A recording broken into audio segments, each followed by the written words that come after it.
इसको मैंने ऐसे फेंका, ये टक्कर खा के ऐसे आया, ये टक्कर खा रहा है, देखो इसका टक्कर और इसका टक्कर, इसका टक्कर, इसका टक्कर। Hello everyone, myself Amit Soni. तो आज हम लोग यहाँ पे देखने वाले हैं तीसरा चैप्टर, फिजिक्स में तीसरा चैप्टर। और वहां से जो इंपॉर्टेंट टॉपिक है, एक तो हम लोग यहाँ पे देखेंगे अनुगमन वेग और दूसरा है श्रांति काल। ये इंपॉर्टेंट हो जाता है भैया, क्योंकि इनका यूज पूरे चैप्टर में है और यहाँ से डायरेक्ट क्वेश्चन भी आता है। और कई बार मैंने ऐसा देखा है कि अनुगमन वेग और श्रांति काल ना बच्चों को फील नहीं आता, मतलब समझ में नहीं आता ये होता क्या है, वो दिखता नहीं, फील नहीं होता। तो टेंशन मत लेना, मैं सारा कुछ लेके आया हूँ, बिल्कुल इस टॉपिक को मैं फील करा दूंगा। बस आप वीडियो में लास्ट तक बने रहना। आइए इसी के साथ वीडियो को शुरू करते हैं। अब अगर मैं एक तार की बात करूं, यानी वायर यानी तार की अगर मैं बात करूं, तो तार को अगर मैं जूम करूं, बिल्कुल जूम करके दिखाऊं आपको, जूम करके, तो कहीं ना कहीं इसको अगर मैं जूम करते जाऊं तो ये एक बेलन के आकार का होता है, यानी एक बेलन यानी सिलेंडर के जैसा ही तो होता है ना। तो यहाँ पे ये जो चीज बना हुआ है, यहाँ पे ये तार ही है, बस उसको जूम करके बनाया गया है, ठीक है ना। ये जो सिलेंड्रिकल शेप दिख रहा है यानी बेलनाकार वाली चीज, वो काइंड ऑफ तार ही है, क्योंकि जब आप इसको बहुत जूम कर दोगे तो ये बेलनाकार ही होता है बिल्कुल। तो यहाँ पे ये वही चीज बनाया गया है। अभी हम सब जानते हैं कि जो तार है वो एक प्रकार का चालक है, बिल्कुल। और चालक में मुक्त इलेक्ट्रॉन होते हैं। चालक में क्या होता है, फ्री इलेक्ट्रॉन यानी मुक्त इलेक्ट्रॉन होते हैं, जिनके कारण चालक के अंदर विद्युत धारा प्रवाह होता है, हम सब जानते हैं बिल्कुल। तो यहाँ पे हमें सबसे पहले समझना है अनुगमन वेग। अनुगमन वेग चाहे बोलो, चाहे अपवाह वेग बोलो, इंग्लिश में बोलते हैं ड्रिफ्ट वेलोसिटी। तो इस चीज को यहाँ पे समझना है। तो आइए हम लोग यहाँ पे शुरू करते हैं। जैसा कि यहाँ पे आप देख सकते हो, इस तार के अंदर बहुत सारे मैंने मुक्त इलेक्ट्रॉन, फ्री इलेक्ट्रॉन्स मैं माइनस करके दिखाया हूं, आप ई करके भी दिखा सकते हो, माइनस माइनस माइनस करके बहुत सारे मुक्त इलेक्ट्रॉन बनाया हूं। और यहाँ पर इसको बैटरी से कनेक्ट कर दिया, ये बैटरी का सिंबल है ना, बैटरी से कनेक्ट कर दिया। अच्छा, जब तक मैं इसे बैटरी से नहीं कनेक्ट करूंगा, इस तार को जब तक मैं बैटरी से नहीं कनेक्ट करूंगा, इसके इलेक्ट्रॉन क्या होंगे, रुके रहेंगे। एक हिसाब से कह सकते हैं उन पर कोई बल नहीं लगेगा, रुके रहेंगे। लेकिन ध्यान से सुनना, जैसे ही मैंने इसे बैटरी से कनेक्ट किया, जैसे ही मैंने इसे बैटरी से कनेक्ट किया, तो बैटरी का ये उच्च विभव वाला डंडा है, उच्च विभव वाला, यानी यहाँ का ये जो भाग है, ये उच्च विभव यानी हाई पोटेंशियल हो जाएगा। और ये छोटा वाला डंडा लो पोटेंशियल यानी कि निम्न विभव होता है, तो ये सारे पॉइंट निम्न विभव वाले हो जाएंगे, यानी लो पोटेंशियल। और भैया मैंने खुद पढ़ाया पहले चैप्टर में कि जो विद्युत बल रेखा या विद्युत क्षेत्र होता है, वो हाई पोटेंशियल यानी उच्च विभव से लो पोटेंशियल यानी निम्न विभव की तरफ होता है। तो क्या हम ये कह सकते हैं, यहाँ पर एक विद्युत क्षेत्र क्रिएट हो जाएगा, विद्युत क्षेत्र बन जाएगा। और विद्युत क्षेत्र इस तरफ है तो इलेक्ट्रॉनों पर इसके उल्टा दिशा में बल लगता है, क्योंकि विद्युत क्षेत्र जिस तरफ होता है उसी तरफ प्लस पर बल लगता है और उसके उल्टा माइनस पर बल लगता है। याद तो है ना, भूले तो नहीं, मैं खुद ही पढ़ाया भैया। ये चीज आप यहाँ पे देख सकते हो। यानी कहने का मतलब है कि जैसे मैं बैटरी लगाऊंगा, मैं कंक्लूजन दे रहा हूं, जैसे ही मैं बैटरी लगाऊंगा, ये जो मुक्त इलेक्ट्रॉन थे इन पर बल लगना शुरू हो जाएगा। कहोगे क्यों बल लगेगा, तो मैं बताया था ना, फोर्स यानी बल का मान होता क्या है, क्यू गुणे में ई, क्यू गुणे में ई। तो क्यू मतलब आवेश, तो ये तो माइनस माइनस सब आवेश ही तो है ना, इलेक्ट्रॉन आवेश ही तो है ना। और ई, यहाँ पे ई बन चुका है कि नहीं, बैटरी लगाने के कारण ई तो बन गया ना, उच्च विभव से निम्न विभव की तरफ। तो जब यह आवेश है और ई है, आवेश है और ई है, तो क्यों ई बल तो लगेगा ही लगेगा ना। तो इन सभी इलेक्ट्रॉन पर अब बल लगेगा। जैसे मैं बैटरी लगाऊंगा, ई बनेगा यानी विद्युत क्षेत्र बनेगा, और जब विद्युत क्षेत्र बनेगा तो भैया इलेक्ट्रॉन विद्युत क्षेत्र में जब आएंगे तो उस पर बल तो लगेगा। इसका मतलब जैसे मैं इसे बैटरी से कनेक्ट किया, तो अब ये इलेक्ट्रॉन क्या होंगे, इस पर बल लगेगा, और जब किसी वस्तु पर बल लगता है तो भागने लगता है, बिल्कुल। तो काइंड ऑफ अगर मैं ऐसे दिखाऊं कि ये जो ग्लास है, ये सिलेंड्रिकल शेप में है बिल्कुल, तो ये वायर है जो जूम करके मैं बनाया हूं यहाँ पे, ये आप इस ग्लास को क्या समझ लीजिए, वायर समझ लीजिए, ठीक है, तार। और जो इसको अंदर ये कंचा मैंने लिया है, मार्बल लिया है, गोली जो भी कह सकते हो यार आप, वो जो है वो उसको आप इलेक्ट्रॉन मान लीजिए, उसको क्या मान लीजिए, इलेक्ट्रॉन मान लीजिए। और कुछ को देखो, इलेक्ट्रॉन तो होते नहीं है, हम सब जानते हैं, एक परमाणु के अंदर इलेक्ट्रॉन भी होता है, उसके अलावा प्रोटॉन होता है जिसको हम लोग, और हम कह सकते हैं नाभिक भी होता है ना। तो आप इन कंचों को क्या समझ लीजिए, कोई इलेक्ट्रॉन है और नाभिक है, ठीक है। आप इलेक्ट्रॉन भी समझ सकते हो और इसके साथ साथ यहाँ पे नाभिक है, मेनली आप इलेक्ट्रॉन लीजिए। तो जैसे इस पर हम लोग बैटरी से कनेक्ट करेंगे तो यहाँ पर इन सभी इलेक्ट्रॉन पर बल लगेगा, तो ये ऐसे कुछ भागने लगेंगे, कुछ इस प्रकार से भागेंगे कि नहीं, देखना। यानी हुआ क्या, इलेक्ट्रॉन पर बल लगने लगा, समझ रहे हो ना, इलेक्ट्रॉन ऐसे भागने लगेंगे इधर उधर इधर उधर इधर उधर। अभी और अच्छे समझाता हूं, कहने का मतलब क्या है। जैसे ये बैटरी मैंने लगाया तो यहाँ पर विद्युत क्षेत्र बन गया, तो इलेक्ट्रॉन पर बल लगेगा। अब इलेक्ट्रॉन भागना शुरू करेंगे, और जब इलेक्ट्रॉन भागेंगे तो इलेक्ट्रॉन टकराएंगे, क्योंकि सभी इलेक्ट्रॉन फटाफट, सब पे बल लग रहा है, सभी इलेक्ट्रॉन भाग रहे हैं। और जब सभी इलेक्ट्रॉन भाग रहे हैं तो इलेक्ट्रॉन इलेक्ट्रॉन से टकराएगा, कुछ इलेक्ट्रॉन इलेक्ट्रॉन से टकराएंगे, और कुछ इलेक्ट्रॉन जो है, क्योंकि यहाँ पर केवल इलेक्ट्रॉन थोड़ी है, नाभिक भी तो है ना। ये जो तार है वो एक प्रकार का पदार्थ है, पदार्थ के अंदर क्या है, परमाणु है, और परमाणु के अंदर केवल इलेक्ट्रॉन थोड़ी होते हैं, नाभिक भी तो होता है ना। तो ये इलेक्ट्रॉन इलेक्ट्रॉन से भी टकराएंगे, ये इलेक्ट्रॉन नाभिक से भी टकराएंगे, अल्टीमेटली टकराएंगे, ये मैं समझाना चाह रहा हूं, ये टकराएंगे। जब ये इधर उधर भागेंगे तो ये इलेक्ट्रॉन टकराएंगे। अब ये जब टकराता है, कोई भी चीज जब टकराता है तो उसका दिशा बदलता है, और हर जगह जैसे जैसे टक्कर होता है वैसे उसका दिशा भी बदलता है और उसका चाल भी बदलता है। कहने का ये मतलब है, जैसे मान के चलो कि ये एक बॉल है, इसको मैंने ऐसे फेंका, ये टक्कर खा के ऐसे आया, ये टक्कर खा रहा है, देखो जितना बार ये टक्कर खा रहा है, आप एक नोटिस करना, कभी बॉल उधर गया, कभी बॉल उधर गया, कभी बॉल उधर गया, मतलब जब जब टक्कर खाया उसका दिशा अलग अलग हो गया, कभी बॉल ऐसे गया, अभी आपने देखा ना, कभी बॉल ऐसे चला गया, कभी बॉल उधर चला गया। इसका मतलब जब टक्कर खाएगा तो दिशा बदलेगा, और जब दिशा अलग अलग जगह पे अलग अलग चाल भी आएगा, दिशा भी बदलेगा और चाल भी बदलेगा। तो इसको मैं और अच्छे से समझाऊं तो चलो, इसको हम लोग, यहाँ पे बहुत सारे इलेक्ट्रॉन है, मैं एक इलेक्ट्रॉन से समझाता हूं। अगर मैं यहाँ पे सिर्फ एक इलेक्ट्रॉन ले लूं, सिर्फ एक इलेक्ट्रॉन ले लूं, ठीक है, अब इस एक इलेक्ट्रॉन के साथ क्या क्या होगा वो हम समझते हैं। मान के चलो ये इलेक्ट्रॉन ऐसे आगे बढ़ा, ठीक है ना, ये ऐसे आगे बढ़ा और जाके यहाँ पे टकरा गया, यहां से जब टकराया तो ये टक्कर खा के मान लो इधर चला गया, ठीक है, फिर इस बिंदु पे पहुंचा, फिर टकरा गया, टकरा के मान के चलो ऐसे इधर चला गया, फिर यहां पहुंचा तो टकरा के ऐसे चला गया, फिर यहां पहुंचा तो टकरा के ऐसे चला गया, फिर यहां पहुंचा तो टकरा के इधर घूम गया, एंड ऐसे घूम गया, ऐसे चलता चला जाएगा।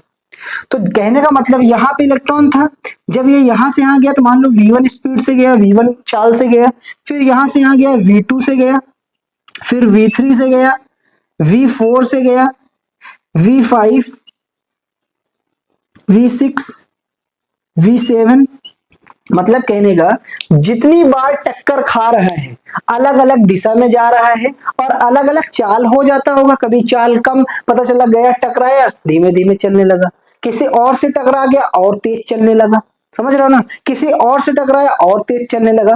तो अलग अलग टक्कर के बाद अलग अलग दिशा हो जाएगा, अलग अलग चाल हो जाएगा, बात समझ रहे हो ना। तो ये हो गया। अब मैं अगर यहाँ पे आपसे एक क्वेश्चन पूछूं कि ये जो इलेक्ट्रॉन है इसका आप चाल बताओ, कौन सा चाल आप मानोगे, तो आप कहोगे v1 भी है, v2 भी है, v3 भी है, v4, 5, 6, 7 भी है, तो हम कौन सा माने। तो यहाँ पर अलग अलग चाल आ जा रहा है, अलग अलग वेग आ जा रहा है इलेक्ट्रॉन का। तो ऐसे कंडीशन में यहाँ पे क्या निकाला गया, अनुगमन वेग का कॉन्सेप्ट, ठीक है ना, अनुगमन वेग। तो यहाँ पे मैं ये पता चल रहा है कि इलेक्ट्रॉन के बहुत सारे, मतलब अलग अलग टक्कर के बाद बहुत सारे अलग अलग वेग आ रहे हैं, अलग अलग चाल आ रही है। इसका मतलब हमें बीच का रास्ता निकालना पड़ेगा, और वही रास्ता क्या है, अनुगमन वेग। तो क्या किया गया कि हम एक काम करते हैं, इन सभी का औसत निकाल लेते हैं। हम क्या करते हैं, सभी का औसत निकाल लेते हैं। और ये औसत निकालना तो आप जानते ही हो ना, सभी को जोड़ दो, v3 plus so on v7 तक, 7 है ना टोटल, मैंने 7 माना है। और औसत निकालने के लिए बटे में 7 करना पड़ेगा, क्योंकि 7 चीजें हैं। कुछ ऐसे ऐसे करके आप औसत निकाल सकते हो। और भी अगर मैं सही बताऊं तो यही क्या होता है आपका vd। अनुगमन वेग को भी हम लोग किससे दिखाते हैं, वेरी इंपॉर्टेंट, vd से। वेग के लिए आ गया v, और d इसके पैर के पास है, d को बोला जाता है d फॉर ड्रिफ्ट। अभी मैंने बताया ना, इसको इंग्लिश में बोलते हैं ड्रिफ्ट वेलोसिटी। तो ड्रिफ्ट का d यहाँ पे आ गया। तो vd से हम लोग दिखाते हैं अनुगमन वेग को। और अनुगमन वेग क्या है कि जो अलग अलग टक्कर के बाद, मतलब टक्कर के बाद जो अलग अलग वेग आ रहा है उन सब का औसत निकाल लो, वही क्या हो जाएगा, अनुगमन वेग। औसत क्यों निकालना पड़ा, समझ में आया होगा, क्योंकि इलेक्ट्रॉन जितना बार टक्कर खा रहा है ना उसका वेग बदल जा रहा है, ठीक है ना। तो ऐसे कंडीशन में जब आपसे पूछेंगे चलो आप इसका इस इलेक्ट्रॉन का वेग बताओगे तो आप कंफ्यूज हो जाओगे कि अलग अलग समय पे अलग अलग समय पे अलग अलग वेग है, तो मैं कौन सा बताऊं। तो ऐसे कंडीशन में आप क्या कर लेना, सभी वेग का औसत निकाल लेना और वही वही जवाब क्या हो जाएगा, अनुगमन वेग। इसका मतलब अब समझ में आया कि अनुगमन वेग कुछ नहीं है, जब विद्युत क्षेत्र बना उसके बाद इलेक्ट्रॉन पर बल लगेगा तो वो भागेंगे, तो जब भागेंगे तो टक्कर होगा। फ्लो चार्ट समझना, क्या मैंने बोला, इलेक्ट्रॉन जब विद्युत क्षेत्र के संपर्क में आएंगे तो उस पर बल लगेगा। क्यों बल लगेगा, क्योंकि हमने पढ़ा है F बराबर क्यू ई होता है। तो जब बल लगेगा तो ये भागेंगे और जब भागेंगे तो टक्कर होगा, जब भागेंगे भीड़ में तो एक दूसरे से टकराएंगे और जब टकराएंगे तो दिशा बार बार बदलेगा, कभी चाल कम हो जाएगा कभी चाल ज्यादा हो जाएगा। तो इस हिसाब से चाल अलग अलग हो जा रहा है या यूं कह सकते हो वेग अलग अलग हो जा रहा है। तो हमें कौन सा बताना है, तो ऐसे कंडीशन में आप क्या करो, सबका औसत निकाल लो, वही क्या हो जाएगा, अनुगमन वेग।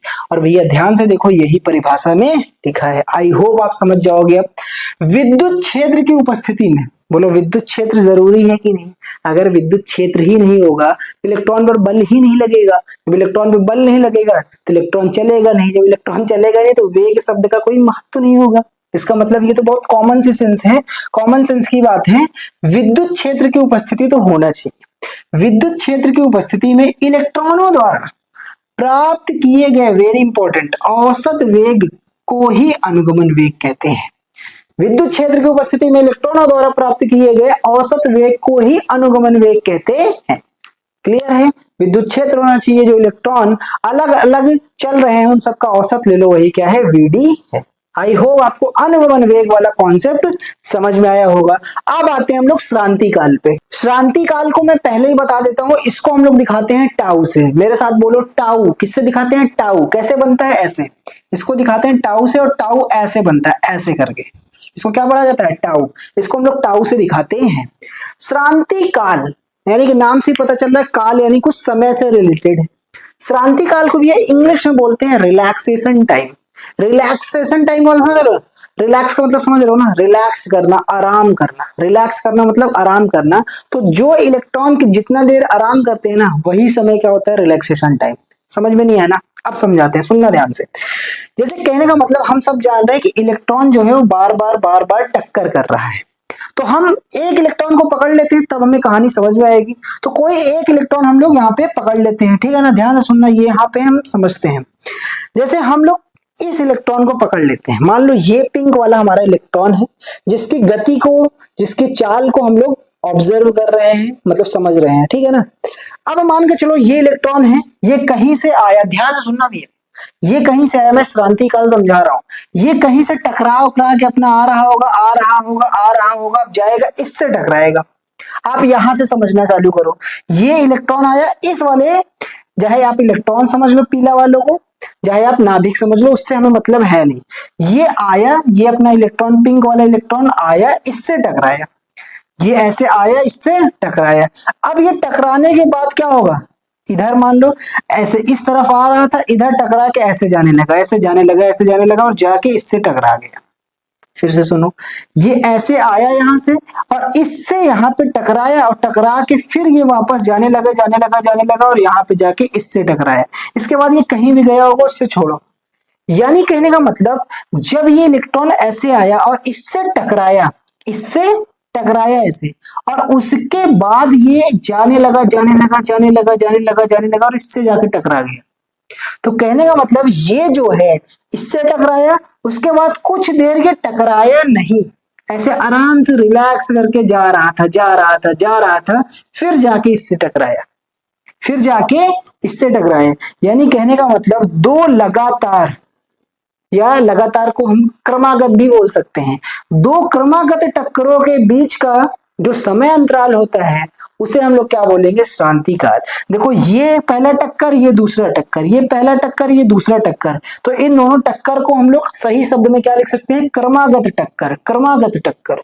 तो ये पहला टक्कर, ये दूसरा टक्कर, इस दोनों टक्कर के बीच कुछ देर इलेक्ट्रॉन बिना टक्कर के आराम से जा रहा था, यहां से टकरा के ऐसे आराम से जा रहा था, कुछ देर आराम किया तब जाके टकराया। तो यहां से जब ये ऐसे आया, इससे टकराने के बाद जितना देर, जितना सेकंड, जितना समय ये नहीं टकराया, सिर्फ जा रहा था, जा रहा था, जा रहा था, इससे जैसे ही टकराया तो इसका टक्कर और इसका टक्कर, इसका टक्कर, इसका टक्कर के बीच का जो समय था, जितना देर ये यहां से यहां तक आराम से मजे में जा रहा था, वो समय क्या हो जाएगा? श्रांति काल। आई होप आप समझ गए होंगे। जैसे मैं एक एग्जांपल और दे देता हूं, फिर आगे बढ़ता हूं। जैसे स्कूल में प्रेयर होता था, प्रेयर में जब लाइन लगती थी, उससे पहले क्या होता था, सभी दोस्त एक दूसरे से बात करते हैं जब तक लाइन वाइन नहीं लगा रहता, ठीक है ना। तो मैं मान लेता हूं कि मैं हूं, मेरे बहुत सारे दोस्त हैं, मेरे बहुत सारे दोस्त हैं। अब मैं क्या किया, मैं पहले दोस्त से गया, बात किया, कुछ बात किया, ठीक है, मैं पहले दोस्त से गया, कुछ बात किया। अब जब मैं उससे बात कर चुका, अब मैं जा रहा हूं किसी और दोस्त से बात करने। तो जैसे ही मैंने पहले वाले दोस्त से बात किया और बात हमारी कंप्लीट हुई, उसके बाद मैं वहां से चला, जा रहा हूं, जा रहा हूं, कहाँ जा रहा हूं? दूसरे दोस्त से बात करने जा रहा हूं, जा रहा हूं। अब मैं दूसरे दोस्त से बात करने लगा। तो मैं जो पहले दोस्त से बात करके जैसे ही मैं वहां से निकला, जा रहा हूं, जा रहा हूं, आराम से जा रहा हूं, जा रहा हूं, और दूसरे से जस्ट मैंने बात करना शुरू किया, तो ये जो समय लिया ना मैंने, एक से बात करके दूसरे से बात करने जाने में जो ये समय रहा, जितना देर मैं गया, जब तक मैं बीच में किसी से बात नहीं किया, वो समय अंतराल क्या कहलाता है? श्रांति काल। आई होप अब आपको क्रिस्टल क्लियर हुआ होगा। एक बार बताना जरूर यार कमेंट में, ठीक है ना। अब इसी से आप परिभाषा लिख सकते हो, कोई दिक्कत है नहीं। मैंने बताया ना, दो लगातार क्रमागत टक्करों के बीच, तो यही लिखा है, दो क्रमागत टक्करों के बीच के समय अंतराल को, जो दो टक्कर हुआ उसके बीच का जो समय अंतराल, जो समय था, वही क्या कहलाता है? समय अंतराल को श्रांति काल कहते हैं। और मैंने बताया ना, इसको टाउ से दिखाते हैं, तो आप ऐसे लिख देना, दो क्रमागत टक्करों के बीच के समय अंतराल को श्रांति काल कहते हैं। तो ये था भैया श्रांति काल, जिसको हम लोग टाउ से दिखाते हैं। ये था अनुगमन वेग, जिसको हम लोग वेडी से दिखाते हैं। इनका अच्छे से समझ लेना, क्योंकि आने वाले जब हम लोग चैप्टर के अंदर जाएंगे तो इन टॉपिक का, वीडी का और टाउ का बार बार यूज होगा, ठीक। तो प्लीज अच्छे से एक बार समझ लेना। आई होप आपको समझ में आया होगा सब कुछ, मैंने तो अपना बेस्ट दिया। आई होप आपको चीजें समझ में आया होगा। कैसा लगा कमेंट करके जरूर बताना। मिलते हैं किसी और वीडियो में। अगर हाँ वीडियो अच्छा लगा हो तो प्यार से लाइक जरूर कर देना, नए हो तो चैनल को सब्सक्राइब कर लेना, और कैसा लगा कमेंट करके जरूर बताना, प्लीज कमेंट जरूर करना। मिलते हैं किसी और वीडियो में। Thank you so much.